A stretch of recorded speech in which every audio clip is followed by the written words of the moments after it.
cumprimentar todos os presentes, todos os que estão nos vendo pela TV Economista posteriormente, os economistas, professores de economia, estudantes e o público em geral.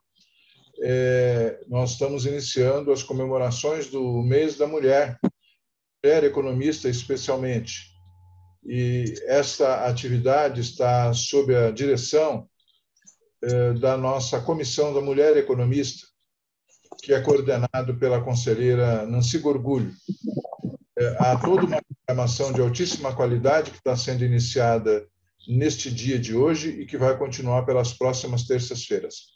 Convido a assistir à palestra, já agradeço a palestrante de hoje, a economista Luciane Gorgulho, e passo a palavra à conselheira Nancy para conduzir os trabalhos. Muito obrigado pela presença, pela atenção, pela valorização que estão dando ao Corecon São Paulo e às mulheres economistas em especial. Muito obrigada, presidente. Olha, eu primeiro quero parabenizar todas as mulheres pelo Dia Internacional da Mulher. A ONU estipulou esse dia como Dia Internacional da Mulher e eu continuo achando que o Dia da Mulher é todos os dias, que a mulher toca os 7 instrumentos e toca bem todos, diga-se de passagem. Quero parabenizar todas as mulheres do mundo, do Brasil, do estado de São Paulo, do Corecon, principalmente as mulheres economistas. Eu quero agradecer a nossa palestrante de hoje, que chama Luciane Gorgulho, e que bom que ela foi escolhida para ser hoje, porque eu tenho a minha lista de palestrantes do mês de março. E a Luciane, não por acaso, ela assina Gorgulho, e é minha prima, sim, mas não é pelo parentesco. Ela foi escolhida pela competência e por ser um tema que ajuda o Brasil inteiro e quem quiser saber, quem quiser assistir depois. Então, a palestrante Luciane Gorgulho, ela é economista, mestre em Economia Industrial pela UFRJ, e MBA Executivo pela COPEAD. É chefe do Departamento de Desenvolvimento Urbano, Cultura e Turismo do Banco Nacional de Desenvolvimento Econômico e Social, que é o nosso BNDES. É responsável pelo apoio a projetos ligados ao restauro e revitalização do patrimônio histórico, abrangendo o apoio financeiro a projetos e o desenvolvimento de novos instrumentos financeiros voltados para o campo das instituições públicas e privadas sem fins lucrativos. Hoje está aqui assistindo a nossa palestra a doutora Marilene Mariottoni, que ela é da Federação Paulista dos Municípios, que eu acho que vai ser muito bom, mas seria interessante do Brasil todo, as federações dos municípios do Brasil todo assistirem essa palestra, que eu acho que é uma alavancagem muito boa. Então, seja bem-vinda, minha querida Luciane Gorgulho, mestra Luciane Gorgulho, a palavra é sua. Fale o tempo que você quiser, dentro de uma meia hora, 40 minutos. Depois a gente abre a perguntas, tá bom? Muito obrigada, Nancy. Em primeiro lugar, um feliz Dia da Mulher, mulher economista, para todos que nos assistem. E parabenizando e agradecendo o Corecon por essa iniciativa. Me sinto muito honrada de ter sido escolhida aqui para estar representando a mulher economista nesse dia de hoje tão importante. Reconhecendo também o trabalho do Corecon na valorização da profissão do economista, né? E aí eu me lembro quando eu fiz essa escolha lá atrás, né, há mais de 20 anos, a escolha da faculdade, né, pela economia, foi fruto assim de uma tentativa de entender o mundo masculino, né, o mundo que lê o jornal, que entende de negócios. E eu sempre tive essa questão: por que não? Porque eu, como mulher, né, não posso também trilhar esse mundo, essa carreira, e foi uma escolha que eu considero muito feliz. Economia é uma área do conhecimento que junta, sim, números, negócios, gestão, mas tem uma carga muito grande de história, de entender o mundo, né? Como é que chegamos aonde chegamos, como é que se dão as relações econômicas, as estruturas, além de ter também um aspecto de relacionamento humano, né? Porque o comportamento humano determina a economia, né? Não só os números. E eu acredito muito, né, na indução que a gente pode fazer, por exemplo, gerando boas expectativas de investimento, né? Um advocacy, né? Uma indução de apontar caminhos para que os agentes econômicos possam se organizar e seguir aquele caminho. Isso tem tudo a ver com expectativas, comportamento. Então, acho que o campo da economia é uma área muito rica e eu recomendo a todos que queiram seguir essa carreira. Bom, sem mais delongas, né, Nancy já apresentou, agradeço muito o carinho com que ela fez esse convite, né? Nós temos, como ela já falou, uma relação de parentesco muito antiga, com muita amizade, mas foi uma oportunidade aqui, então, de apresentar um pouco o trabalho que eu venho desenvolvendo ao longo desses vários anos no BNDES, especialmente a parte de patrimônio histórico, né? Eu sou funcionária de carreira há mais de 20 anos do BNDES, trabalhei em outros segmentos lá dentro, como, por exemplo, Venture Capital, investimento, fundos de investimento, quando eu tive a oportunidade de conhecer o Clóvis, que me prestigiou aqui com a sua presença.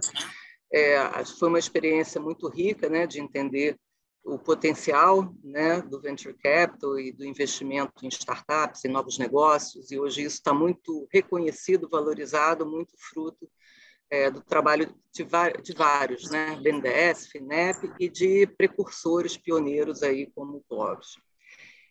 Mas há cerca de 15 anos lá no BNDES me foi colocado o desafio de estruturar o Departamento de Economia da Cultura. E aí o nome já suscita, né, um pensamento, economia da cultura, mas cultura não é só diversão, lazer, arte, e justamente a provocação foi que, como banco de desenvolvimento, que atende a diversos setores da economia, o BNDES deveria também promover a contribuição econômica da cultura. Naquela época era um tema ainda um pouco desconhecido, houve assim, um certo trabalho internacional de trazer esse tema de economia da cultura, economia criativa um pouco para o centro dos debates, de demonstrar essa contribuição econômica, e o BNDES, então, contribuiu estruturando, né, uma unidade para lidar com esse tema, e tentar não só demonstrar esse potencial, como apoiar, né, fazer investimentos e diversas ações para desenvolver esse segmento.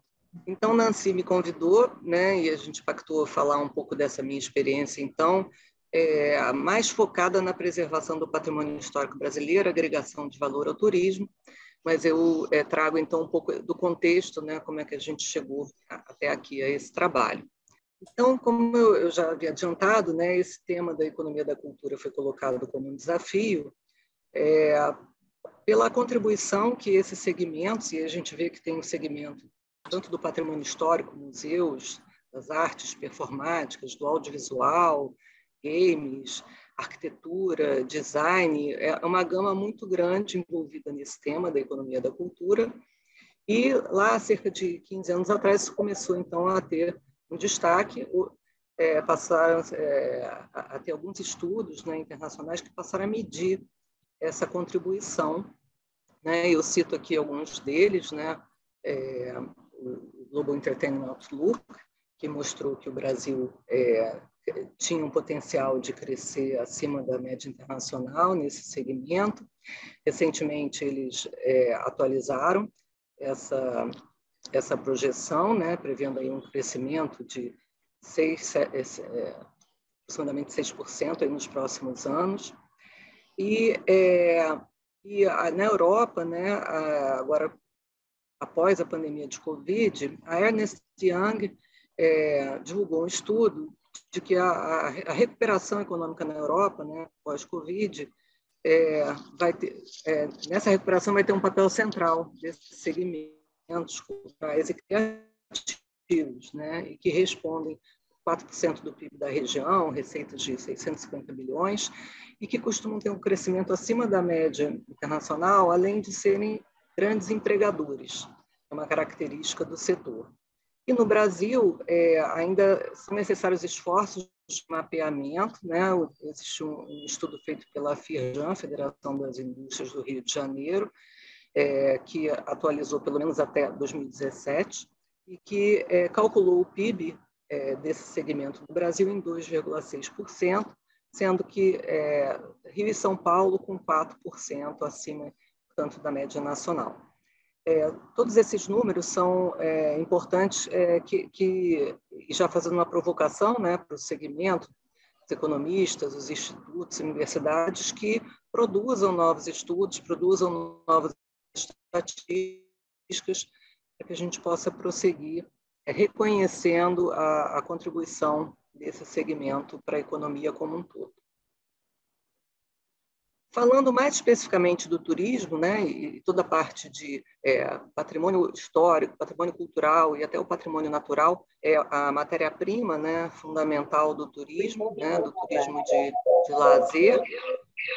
São números também bastante importantes. Então, a OMT calcula em 1,5 bi de viagens internacionais, tendo representado, né, com crescimento antes ainda do período da Covid, né, o turismo com um crescimento muito pujante de 4%, e o turismo de lazer é aquele mais representativo, né? E tem toda uma análise que a gente não vai aprofundar aqui, né, como é que se distribui no mundo e as motivações para esse turismo.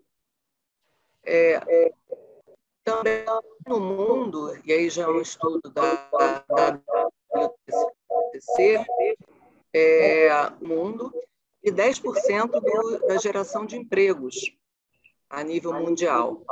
Então, realmente, é um segmento que precisa ser valorizado pela contribuição, né, para a geração de emprego, renda para as populações.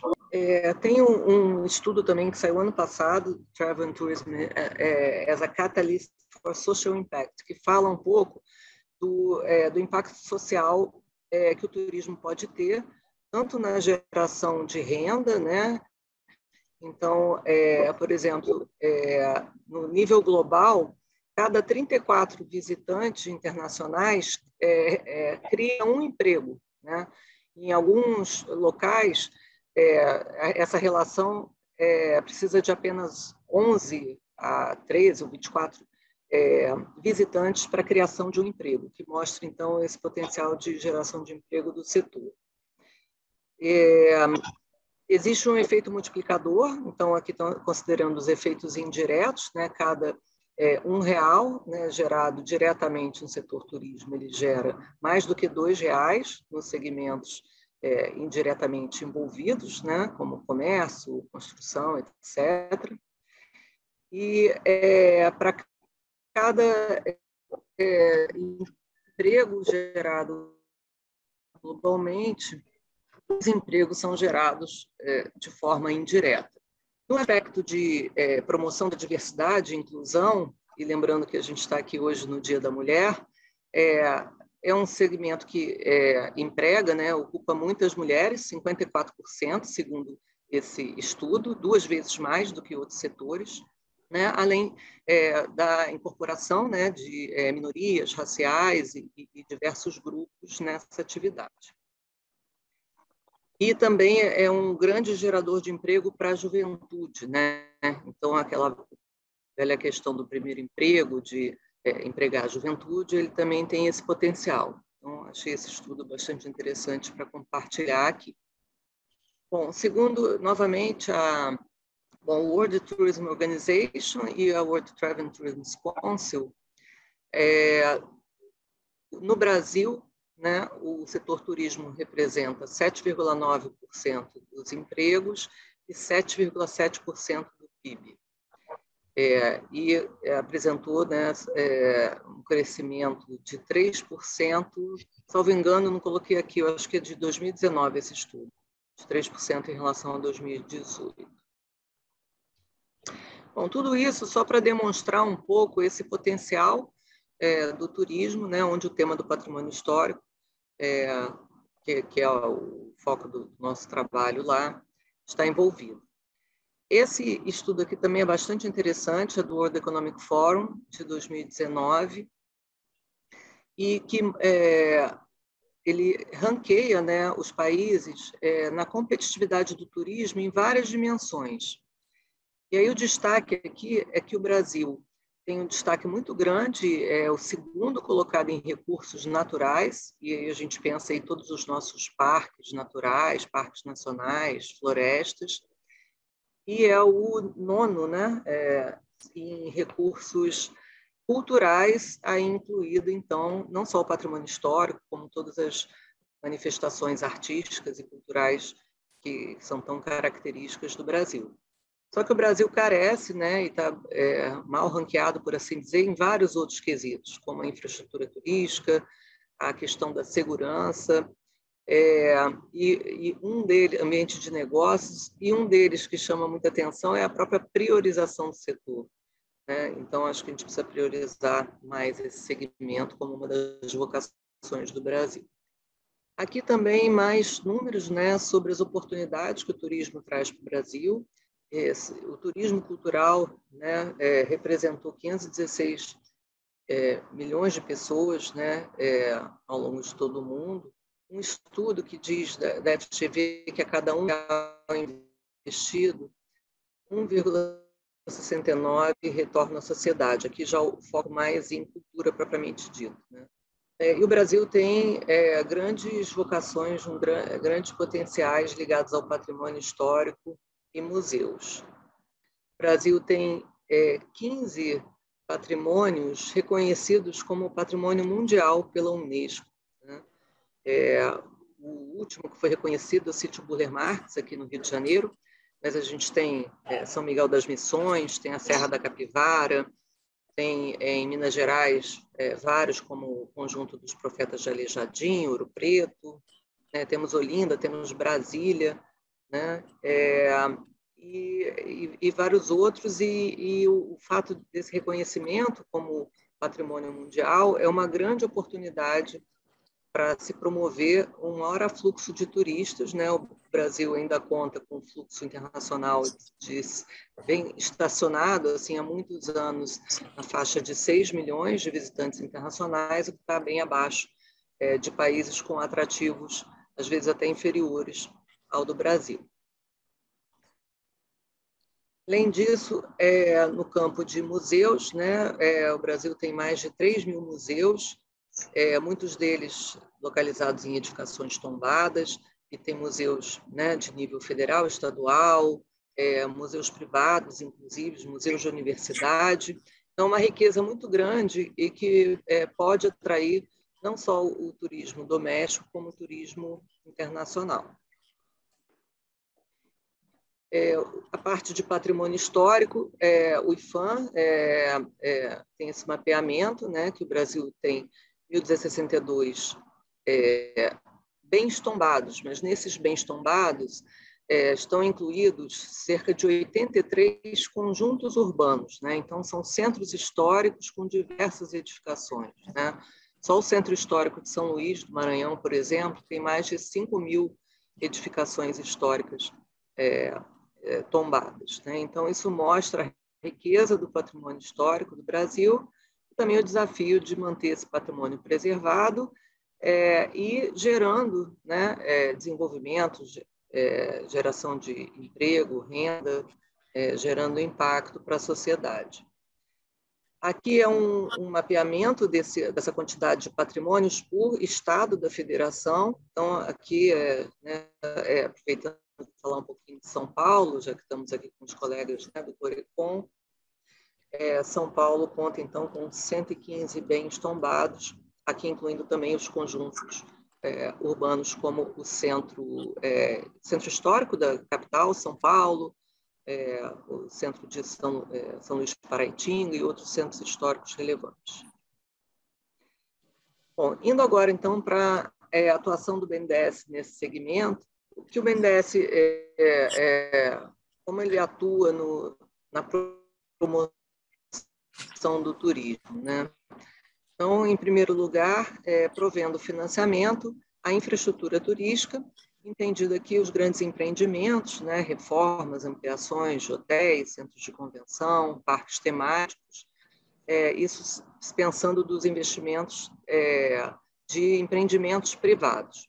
Do ponto de vista de financiar os investimentos públicos, o BNDES tem linhas de financiamento para estados e municípios em várias temáticas, né, e onde eu destaco aqui essa temática da infraestrutura urbana, que inclui tanto investimentos na mobilidade urbana, não apenas, né, as grandes linhas de metrô, etc., mas toda a parte, né, do investimento urbano de racionalização da mobilidade, né, redução de trânsito, enfim. Também a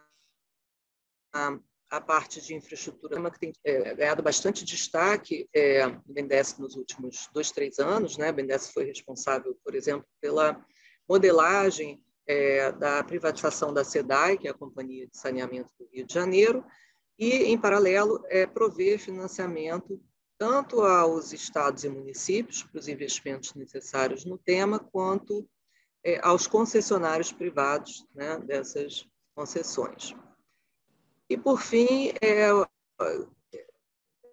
também é possível prover financiamento ao que se chama de desenvolvimento integrado em municípios, ou seja, determinados recortes territoriais, né? Então, por exemplo, um determinado bairro, uma determinada localidade, é possível se fazer todo o investimento urbano naquele entorno, financiamento, né, com as linhas de financiamento de negócios turísticos. Aí são utilizados, né, a rede de agentes financeiros credenciados, né, os bancos comerciais, os bancos de desenvolvimento, cooperativas de crédito, inúmeros agentes financeiros, mais recentemente as fintechs, né, estão surgindo aí como um grande canal de repasse desses recursos para financiamento aos pequenos negócios na ponta, né, e o próprio cartão BNDES. Então, aqui existe uma utilização muito grande desses instrumentos, por exemplo, para a reforma de pousadas, né, para equipagem de pequenos hotéis, pousadas, esse tipo de investimento. Bom, outra forma de atuação do BNDES, chegando um pouco no tema principal aqui da palestra, é o financiamento à parte do patrimônio cultural. Além da requalificação urbana dos municípios, né, por essas linhas para estados e municípios, existe um apoio direto do BNDES a requalificação do patrimônio cultural, ao restauro, à modernização, à equipagem, e o BNDES se utiliza para isso de recursos próprios e também recursos da Lei Federal de Incentivo à Cultura, né, a Lei Rouanet. O BNDES é um dos maiores usuários disso, né, sendo um banco pertencente ao governo, mas que gera lucro, né, gera imposto a pagar. Ele também faz jus a essa Lei Federal de Incentivo à Cultura, e, no nosso caso, ela é destinada exclusivamente para o tema do patrimônio cultural brasileiro, já há 25 anos. Então, todos esses investimentos são possíveis de serem financiados, então, pelo banco no tema do turismo cultural. No turismo natural, existe a possibilidade de financiamento aos investimentos de concessões, de unidades de conservação, de parques nacionais. Recentemente foi lançado um programa para o financiamento a concessões turísticas, né, de parques nacionais e florestas, onde o BNDES pode financiar o concessionário para realizar esses investimentos. Bom, falando agora mais concretamente do apoio ao patrimônio histórico, como eu mencionei, né, há mais de 25 anos o BNDES destina de forma exclusiva o seu limite de Lei Rouanet para investimentos em patrimônio histórico e recuperação de acervos memoriais, né, que está dentro do conceito amplo de patrimônio cultural brasileiro. Então, são mais de 200 instituições apoiadas, mais de 600 milhões de reais investidos nesse segmento, um conjunto muito grande de tipos de patrimônios, né? Desde museus, sítios arqueológicos, bibliotecas, teatros, igrejas, enfim, todo o campo de patrimônio histórico brasileiro. Eu trouxe aqui alguns exemplos de São Paulo, né? O BNDES proveu recursos, né, para o investimento de ruínas do engenho ali em Santos, né? É um projeto que já teve uma inauguração parcial, mas ainda vai ter a sua finalização. Uma das primeiras ruínas aí dos engenhos e que pode trazer não só um conhecimento sobre a história do Brasil, como também esse afluxo, né, de um turismo qualificado, de um turismo mobilizante ali, né, do desenvolvimento local. Da mesma forma, o Centro Histórico de São Luís Paraitinga, o Casarão do Valongo, lá em Santos também, a Candelária de Itu, um projeto brasiliano, o projeto brasiliano, que foi um dos apoios históricos do BNDES, né, guardada toda a coleção de José Mindlin, doada para a USP, para o Instituto de Estudos Brasileiros, teve essa contribuição do BNDES, o Teatro Cultura Artística, no centro de São Paulo, a Pinacoteca de São Paulo, a Vila Itororó, que, né, é praticamente um quarteirão inteiro, né, um projeto muito interessante, que resgatou a história ali, inclusive da música, né, do Riacho do Tororó, que se localiza ali na região, e com edificações e equipamentos. O Museu Judaico de São Paulo é um tipo de equipamento muito importante, né, para resgatar a história dessa tradição, dos acervos, e que teve assim, uma gama ampla de apoiadores, e entre eles o BNDES. O MASP é um dos principais museus brasileiros, e mais recentemente o Museu do Ipiranga, todo esse esforço do restauro do Museu do Ipiranga, tendo em vista a sua reinauguração no bicentenário da independência, agora em setembro de 2022, tem uma gama ampla de apoiadores, e o BNDES é um dos maiores apoiadores, com cerca de 20 milhões aportados. Bom, e o que o BNDES busca nos investimentos de patrimônio? Né, de forma coerente, né, com essa preocupação de não só apoiar a cultura pelo seu valor cultural, mas também promover o desenvolvimento por meio da cultura, nós buscamos principalmente que esses projetos se proponham, né, e tragam uma melhoria da gestão e da governança das instituições de patrimônio. Então, aqui a gente acredita que se aquele patrimônio ficou degradado, é porque ele carece, né, de uma reflexão sobre o seu modelo de gestão, a sua governança, uma diversificação das suas fontes de recursos, né, que advém de um trabalho grande nessa parte toda de gestão interna e gestão com os diversos stakeholders da sociedade. Então, a gente busca selecionar projetos induzindo a que eles façam esse avanço nesses quesitos de gestão e governança. Um outro aspecto é o engajamento da sociedade. Então, de novo, assim, a gente tem, talvez no Brasil, uma tradição de aguardar muito o setor público, né, o governo, resolver todos os problemas. Mas a sociedade é muito importante na preservação do patrimônio.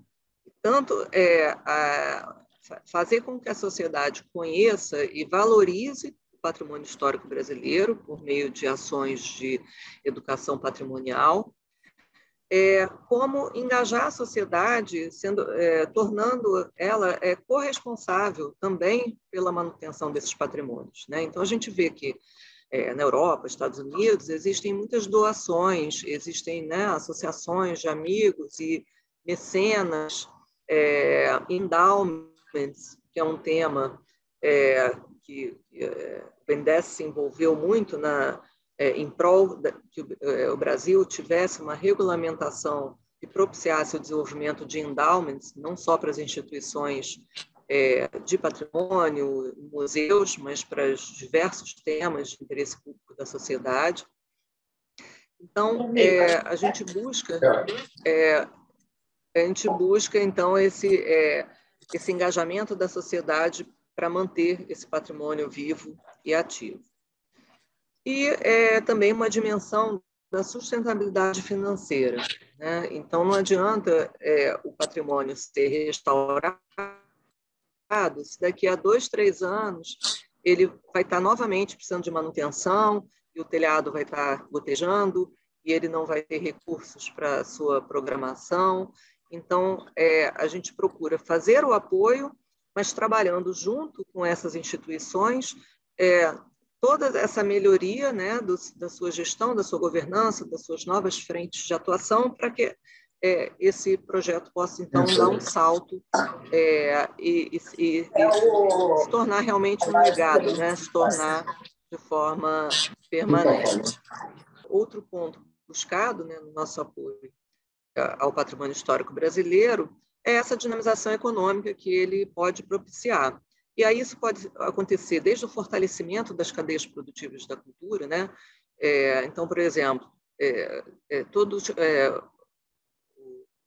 os profissionais por trás, né, do restauro, né, das belas artes, dos investimentos que são feitos, da gestão museal, como a parte do turismo, que já foi falada, o desenvolvimento de produtos, né? Então, por exemplo, você desenvolver uma linha de artesanato ou produtos que possam ser comercializados nas lojinhas do museu, daquela cidade, e que possam, né, com essa receita, reverter esse recurso para a manutenção daquele patrimônio e para a promoção de ações que possam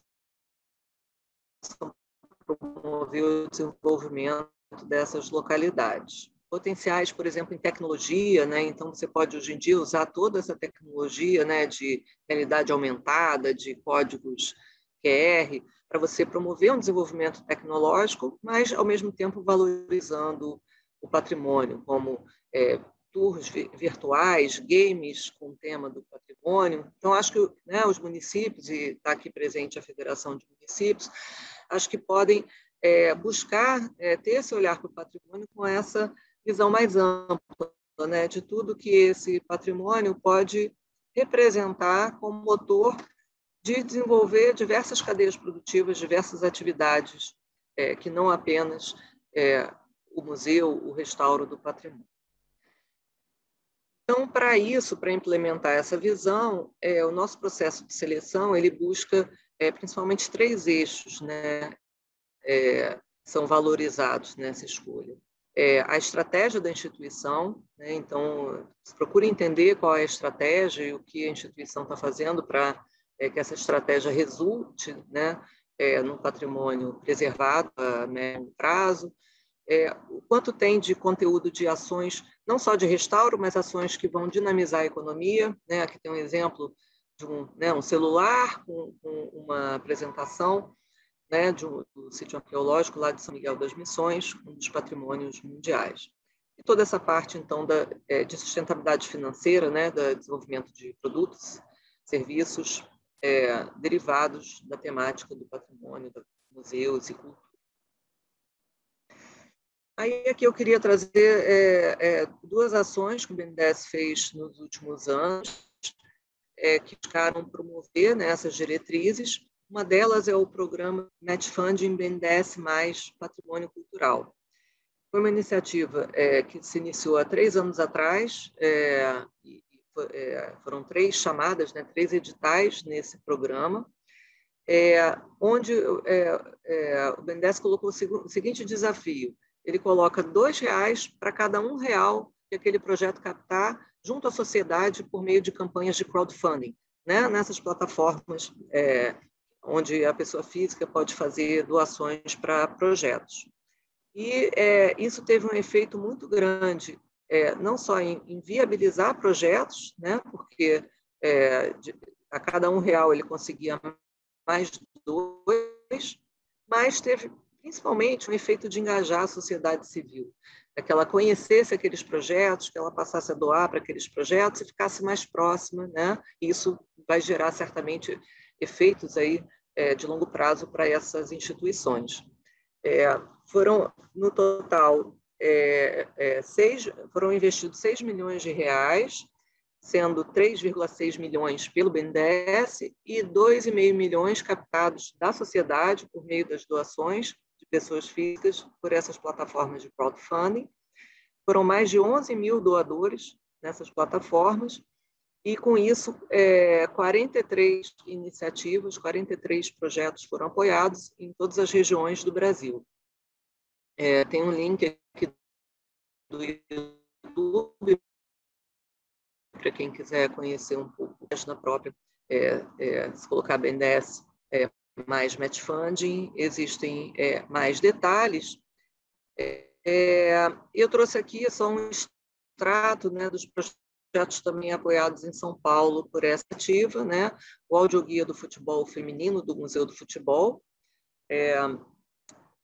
onde foi apoiado aqui com R$45 mil pela sociedade e 53 mil pelo BNDES, Vidas Indígenas do Instituto Museu da Pessoa, que fica em São Paulo, com cerca aí de 90 e poucos mil reais ao todo, o acesso à coleção de artes visuais da Casa Ema Clabin, projeto aí na faixa de 300 mil reais, o Museu Judaico, ativa chamada Meu Querido Museu Judaico, também com valor aí de 250 mil reais no total, e o Teatro Oficina Legado. Então, são alguns exemplos, né, de projetos aqui, nesse caso aqui são projetos de até 300 mil reais, então onde o BNDES colocou R$1, R$2 para cada R$1 captado. Aí, aqui é uma outra iniciativa que foi lançada ano passado, chamada Resgatando a História.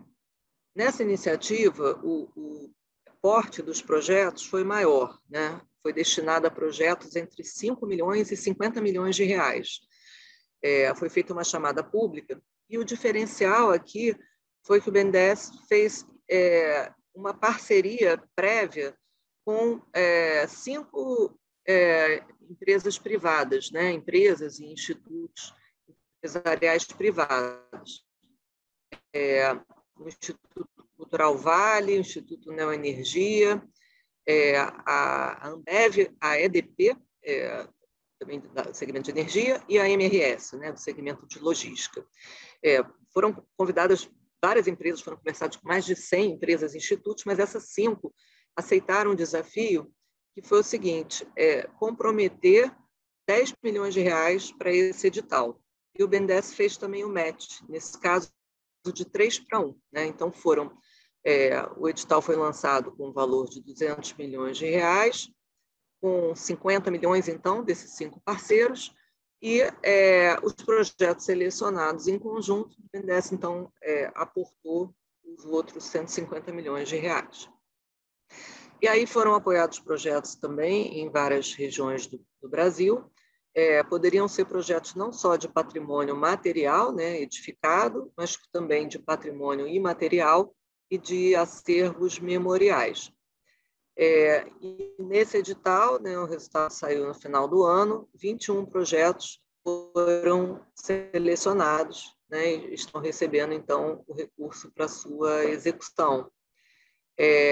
E o apoio, né, em linha com aquelas diretrizes que eu falei, se destina não só, os recursos, o investimento destina não só para o restauro, para obras civis, mas também a parte de desenvolvimento dos projetos executivos, as instalações, equipamentos, a museografia, e também ações complementares, né, como ações de educação patrimonial, capacitação profissional, fomento ao turismo, ações visando o fortalecimento institucional e a sustentabilidade financeira desses patrimônios. Ou seja, o projeto ele tinha que ter uma proposta completa, abrangendo todas essas dimensões.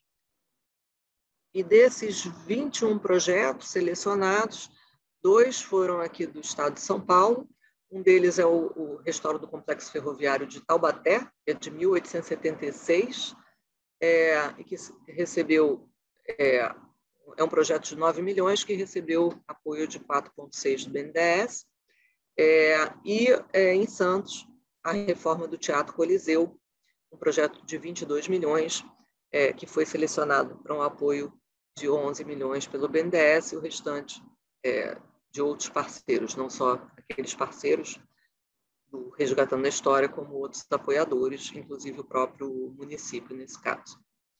Bom, eu comentei também sobre endowments, né? Então, só para não passar em branco, o que são os endowments, né? Eles são também chamados de fundos patrimoniais permanentes. Eles são recursos que são doados, né, por, enfim, diversas doações ou recursos que são destinados a uma certa poupança, né? Então, esse volume de recursos, fruto de doações anteriores, né, que vão se acumulando, eles ficam, o principal desse recurso, ele fica aplicado financeiramente, e só o rendimento dessas aplicações é que são destinadas para as ações, os investimentos, o restauro necessários, né? Enfim, as atividades, né, daquele patrimônio, daquele museu, daquela instituição.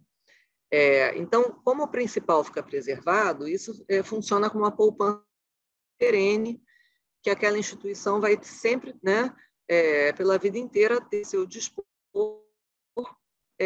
vai ter pelo menos aquele fluxo do rendimento daquele principal, né? Então, claro que existe sempre aquele pensamento, mas eu preciso do dinheiro agora. Sim, mas nada impede, né, de se fazerem ações outras para se captar recursos para projetos de curto prazo, né, das necessidades imediatas, mas sem perder de vista a necessidade ou a oportunidade de captação para os fundos patrimoniais, para que eles possam, ao longo do tempo, criar essa poupança permanente, cujo rendimento vai reverter para essas instituições.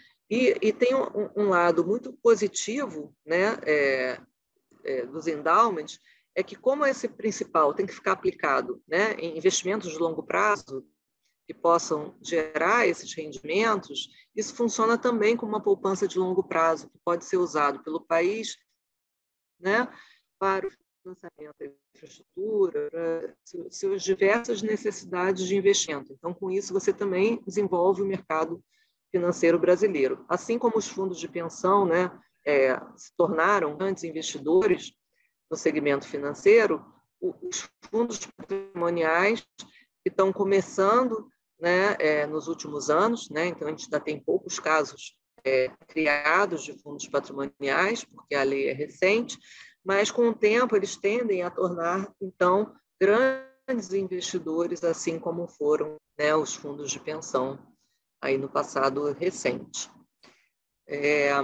Então, essa lei, enfim, não vou entrar em muitos detalhes, mas o BNDES, por conta de conhecer a realidade dos patrimônios, dos museus, enxergando que essas instituições careciam, né, eram muito dependentes só de recursos públicos e careciam de fontes perenes de recursos que não dependessem só de governos, porque existe contingenciamento orçamentário, existem mudanças, né, de políticas de gestão que acabam fazendo com essas instituições ter uma descontinuidade nos fluxos de recursos. Da mesma forma, não dá para depender somente de patrocinadores, né, porque, em geral, isso também tem um ciclo, né, econômico, esses patrocínios são mais fartos, no momento de crise os patrocínios também se reduzem. Então, as instituições têm que desenvolver novas formas de recursos, né? O endowment é uma delas, a geração de receitas próprias por meio de comercialização de produtos correlatos, prestação de serviços, é outra, o engajamento de doadores, de amigos, né, para aquela causa também, são outras formas. Mas, enfim, o endowment aí é muito importante e o BNDES colaborou ativamente, eu tive um envolvimento muito próximo aí na construção do normativo, do marco regulatório que acabou se tornando essa lei 13.800, aprovada no final de 2018, publicada no 1º dia de janeiro de 2019. Luciane? Por fim, uma última iniciativa que nós estamos envolvidos, a última slide, acho que eu já estou me estendendo aqui, a gente fez uma parceria por conta de um restauro em Congonhas, Minas Gerais, no Museu de Congonhas, né, onde tem, ao lado de onde tem o Santuário Bom Jesus dos Matozinhos, né, o conjunto dos profetas do Aleijadinho, que é patrimônio mundial. Está sendo desenvolvido uma metodologia em parceria com a URGS, com a Universidade Federal do Rio Grande do Sul e com a Catavento Pesquisas, para desenvolver uma metodologia de mensuração de impacto econômico e de impacto cultural dessas intervenções, desse restauro, né, desse equipamento. Então, esse trabalho ainda está em andamento, a gente espera ter alguns resultados dele ao longo desse ano e, de novo, considero muito importante, né, que nós economistas tenhamos aí uma quantidade maior de estudos, de números que possam nos ajudar não só no nosso trabalho de planejamento, como também reconhecer essa contribuição econômica dos segmentos da cultura. É isso. Desculpa aí se eu me estendi um pouco, tá? A questão dos contatos do BNDES, precisando também entrar em contato, a Nancy pode compartilhar. Eu vou agora, então, descompartilhar para a gente poder conversar um pouquinho. Nós vamos abrir para perguntas. Muito obrigada pela palestra. Depois eu agradeço muito didático, muito elucidativo.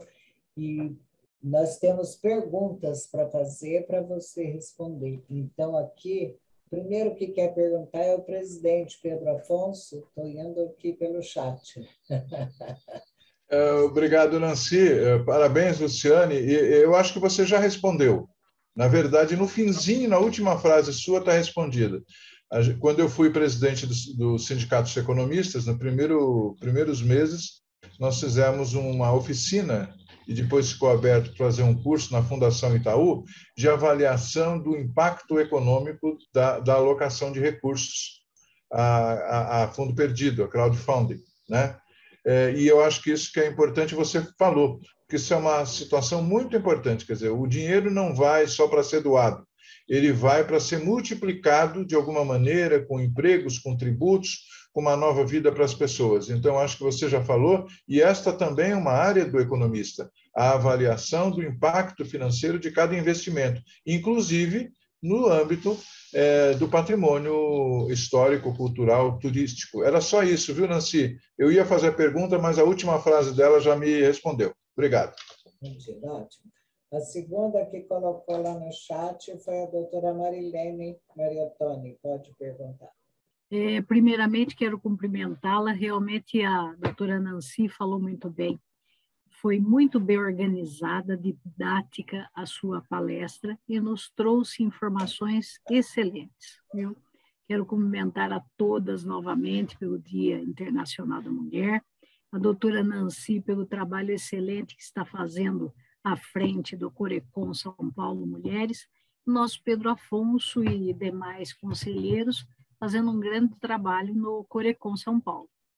E eu queria dizer o seguinte, eu gostei muito das informações e, inclusive, conheci antes e depois o Valongo em Santos. Também o Teatro Coliseu em Santos, esses outros locais de Minas. Então, é um trabalho excelente. Eu queria saber o seguinte, para que uma prefeitura ou uma entidade pleiteie esse apoio financeiro do BNDES, é preciso que o imóvel esteja tombado sim. por algum dos órgãos, não necessariamente pelo IPHAN, mas pode ser pelo estadual ou municipal. Então, sim, porque a política do patrimônio do BNDES é pelo patrimônio histórico, né? Então, às vezes você tem um museu que é museu, mas ele não está num patrimônio histórico, ele não tem um acervo considerado histórico. Então, a política é pelo patrimônio, né? Já por uma escolha, uma decisão de mais de 25 anos. A questão do nível do tombamento, se federal, estadual, municipal, no passado, só se aceitava o tombamento federal, né? Depois, com o tempo, houve uma reforma nesse regulamento interno para aceitar também o reconhecimento de nível estadual. O único reconhecimento que não é aceito usualmente é o de nível municipal, né? Agora, cada vez, né, que isso como uma ação mais permanente, cada vez que é feita uma chamada pública, podem ter algumas variações nesse tema, né? Mas até explicando assim o porquê do tombamento municipal não ser usualmente aceito. Porque tem municípios e municípios, né? Se você pensar num município muito pequenininho e não tem uma governança, uma estrutura, pode acontecer, como eu já vi acontecer, né, do prefeito da ocasião criar um museu lá com os prêmios que ele ganhou e aí tomba, né? Comanda um pouco, vamos dizer assim, o processo ali de reconhecimento, não tem um processo estruturado de reconhecimento daquilo que efetivamente deve ser reconhecido como patrimônio. Então, os estados têm, né, têm normalmente seus órgãos de patrimônio, suas secretarias, então a gente fica mais confortável de que o patrimônio foi reconhecido pelos devidos meios legais, né? Porque o BNDES ele não se arvora a dizer o que é ou não patrimônio. Quem diz é o órgão de tombamento, é o IPHAN, a nível federal, e é o órgão de tombamento né, no caso do nível estadual. Não sei se consegui esclarecer. Percebi também, doutora Luciane, que há porcentagens diferentes de participação do BNDES. Ele pode participar com R$ 2 a cada um, R$ 3 a cada um, depende do edital, né? E eu queria só perguntar para a senhora o seguinte. Achei que já tinha entendido. Quando falou num trecho da sua palestra, dizendo que o BNDES também pode destinar concessionário. Ele pode para uso futuro de alguma ou não, e até participante desse fundo, né, de arrecadação. Ele pode indicar, existe esse esforço? Excelentes perguntas. Bom, primeiro o percentual, né? Existe uma diretriz geral do BNDES sempre apoiar em conjunto com outros apoiadores, seja o próprio Estado, o município, sejam, né, empresas, institutos. No caso daquele match fund, pelo crowdfunding, foi estabelecido que seria R$ 2 para cada R$ 1 captado. Captado exclusivamente por meio de plataforma de crowdfunding. Aquele edital foi com essa característica de engajar a pessoa física. Já no Resgatando a História, que foi do ano passado, que, né, foram projetos maiores, valor maior, o percentual variou conforme região. Então, o percentual, vamos dizer, normal, o percentual de base foi 50%, né? O BNDES aportaria, então, 1 para 1, mas teve um estímulo a projetos na região norte, nordeste, centro-oeste, que tem tipicamente maior dificuldade de captar. Nessas localidades foi de 3 para 1. Então, aqui, no caso de São Paulo, aqueles 2 projetos, pela regra do edital, o BNDES entraria com 50%, mas podia acontecer dele já chegar com um apoiador, além daqueles parceiros do edital, né? Então, no somatório desses apoios. Ou seja, o nosso apoio não poderia ultrapassar 50%, mas seria o necessário para o valor daquele projeto. Então, em alguns casos, ficou abaixo do 50%. Então, assim, vai depender um pouco, e talvez já antecipando aí uma alguma pergunta que possa surgir. No momento, esses dois editais, eles aconteceram, já tiveram seus resultados, né? Os resultados saíram agora em dezembro, e a gente está preparando um novo edital, não sabemos ainda se vai ser exatamente em um desses dois formatos, é algo que a gente está discutindo agora, mas a gente espera aí, ainda para esse ano, ter algum novo edital nesse tema. E respondendo à sua pergunta sobre concessões, né?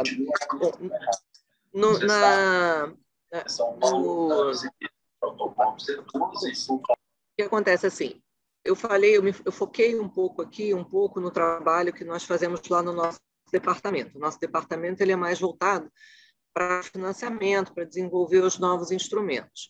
Mas existem outras áreas do BNDES que fazem a estruturação dos projetos, né? O que a gente chama do banco de serviços, né? Então, isso já vinha de alguns anos e ganhou um espaço grande agora na última gestão.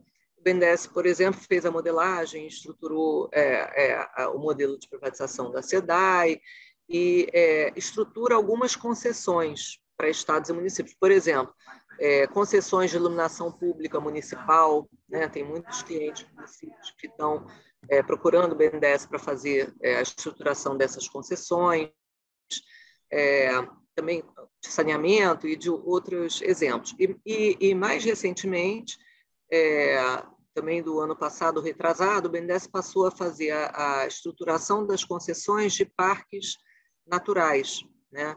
Então, tem uma parceria com o Instituto Semeia e tem sido estruturadas diversas concessões para um melhor aproveitamento turístico desses patrimônios naturais que o Brasil tem. Então, esse é um trabalho de estruturação. Mas tem outro chapéu, onde o BNDES também pode prover o financiamento ao concessionário, né? Ou ao Estado, município, ou então ao concessionário futuro, né? Vamos dizer, daquele item. E, inclusive, a sua pergunta, eu agradeço, me lembrou um tópico aqui que eu acabei não comentando, que é o projeto Revive Brasil. O projeto Revive surgiu em Portugal e ele é justamente um projeto de concessões turísticas em patrimônios ociosos, né? Então, ele está em execução em Portugal, de forma bem sucedida, e aí o Ministério do Turismo brasileiro fez uma parceria, né, com Portugal, e, assim, para resumir, né, criou-se o programa Revive Brasil, em parceria também com a SPPI, do Ministério da Infraestrutura, e nesse programa Revive estão sendo feitos 5 pilotos de concessões turísticas em patrimônios ociosos degradados. Esse é um trabalho também de estruturação e que dialoga um pouco com esse nosso tema aqui. Nesse caso do Revive, foram escolhidos 5 ou 6 pilotos, salvo engano. Então, eles já estão escolhidos, já estão em execução. Mas, né, a continuidade desse trabalho pode abrir, então, para novas... O aprendizado, né, desses 5, 6 pilotos pode fazer com que se tenha aí uma nova oportunidade, um volume maior de novas concessões a serem estruturadas. E o prazo está definido nos editais, em cada edital. Vamos dizer, não é tão burocrático. Existem, vamos dizer assim, exigências de documentação, mas acho que tudo dentro do prazo, não é algo que fique engavetado, vamos dizer assim, né? Tem uma resposta, né, doutora? Sim, a gente busca, né, não criar falsas expectativas, né? Então, assim, esse edital, por exemplo, esse último, Resgatando a História, foi lançado em meados do ano e foi feito todo o processo seletivo até o final do ano, com os resultados aprovados. Conseguimos fazer um processo aí relativamente ágil, na medida do possível, porque banco público, nós temos várias obrigações legais, por exemplo, de documentação, né, que por lei nós somos obrigados a verificar. Isso né, acaba trazendo, né, alguma delonga de análise jurídica, etc., mas, na medida do possível, nós conseguimos, então, cumprir. Já teve também, no passado, nós já tivemos assim, uma política de recebimento de projetos a previsão para esse ano é realmente ser via chamada pública, que a gente espera abri-la, não diria assim imediatamente, mas até meados do ano. Se tudo correr bem. Muito obrigada. Mil parabéns. Olha, o Clóvis, eu vou deixar você para depois, que eu estou indo por ordem de que entrou lá para fazer pergunta, tá bom? Então, agora seria o conselheiro Haroldo. Muito boa noite aí. Cumprimento a Nancy pelo excepcional trabalho que tem feito aí à frente da Comissão das Mulheres. E hoje um dia especialíssimo para todas vocês. Então, cumprimentando você, cumprimento também a Luciane e todas as outras que estão aqui e que abrilhantam aí a nossa profissão e mostram a capacidade das mulheres para isso também, para todas as outras coisas que a gente já conhece. Luciane, eu queria fazer um breve comentário, que é o seguinte: parece, né, a gente tem assistido um ataque à cultura no Brasil, um ataque deliberado a algumas instituições, uma instituição que eu digo, por exemplo, a Lei Rouanet, que você citou na sua fala, um ataque à participação público em determinados aspectos, imaginando que somente a área privada seria capaz e suficiente para resolver, para transformar o Brasil. Feito esse comentário, a gente tem assistido isso em Fundação Palmares e outros mais, mas eu não quero me ater a esse tema. Minha preocupação é a seguinte: de maneira bem objetiva, olhando aí os 5, 10 últimos anos do BNDES na participação e no desembolso desse excepcional trabalho que vocês fazem, né? Esse e outros trabalhos que vocês fazem, eu tenho colegas no BNDES, sei da competência de vocês e da importância do banco para o país, né? A minha pergunta é a seguinte: o orçamento destinado a esse trabalho excepcional, como é que ele tem sido ao longo dos últimos anos? Está aumentando, diminuindo em termos reais? Porque o orçamento, no limite, é que mostra o empenho verdadeiro ou não para estimular a cultura. Como é que tem sido isso nos últimos anos? Obrigada. Bom, enfim, no campo da cultura, não tem como falar da cultura como um todo, né? Como eu disse, nosso foco aqui é a parte de patrimônio histórico. No campo de patrimônio histórico, que é o uso que o BNDES faz da Lei Rouanet, a gente tem tido crescimento, mas também isso é fruto dos limites, né, da Lei Rouanet, e aí é um crescimento, eu diria, quase contínuo nos últimos, pelo menos, 15 anos, né? Onde o lucro do BNDES vem crescendo e, portanto, o limite de Rouanet também.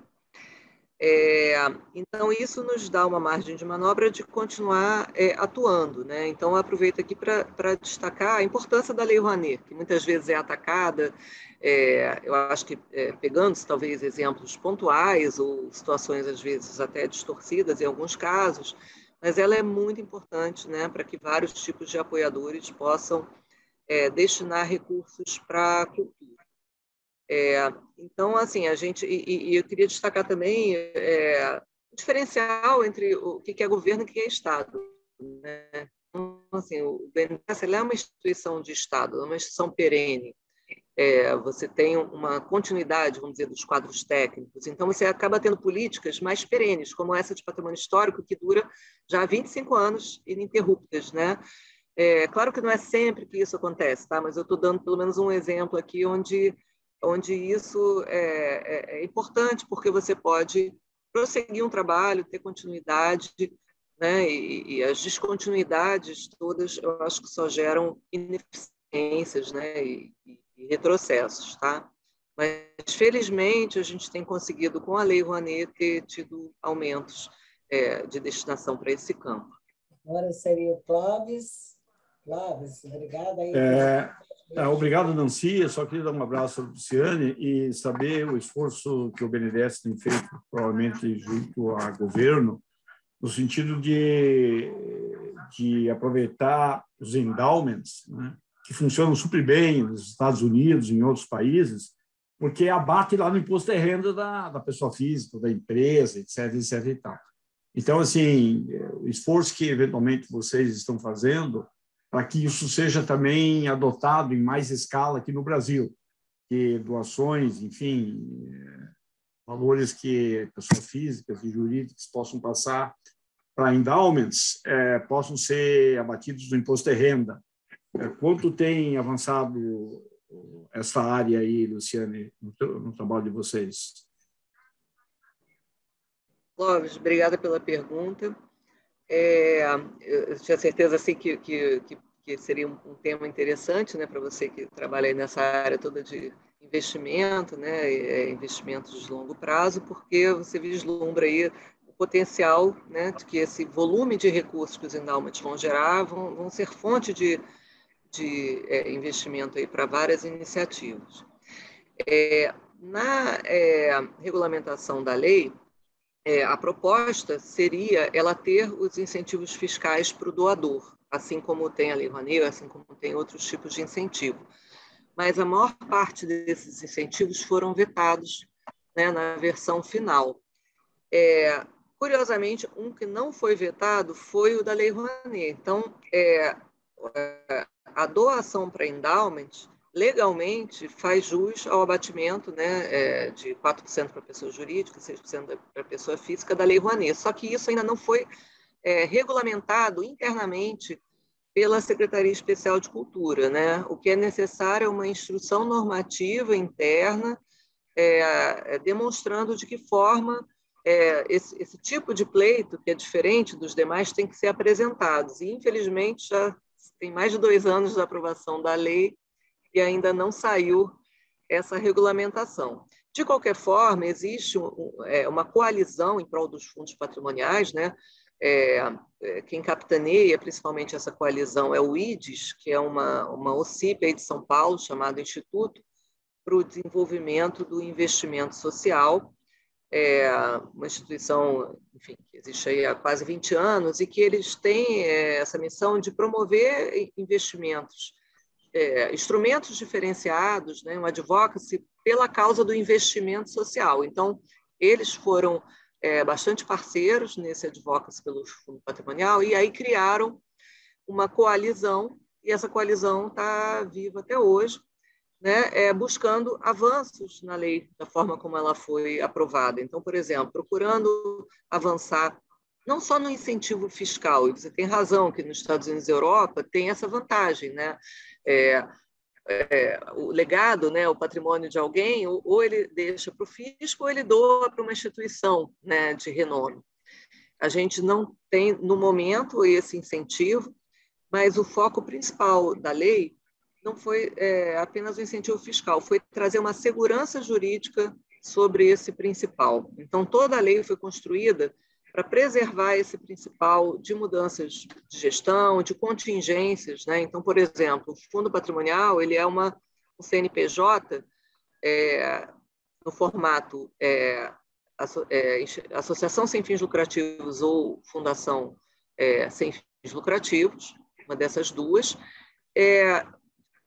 de atribuição exclusiva de gerir endowments. Então, por exemplo, a organização gestora de fundo patrimonial ela não pode executar projetos. Por quê?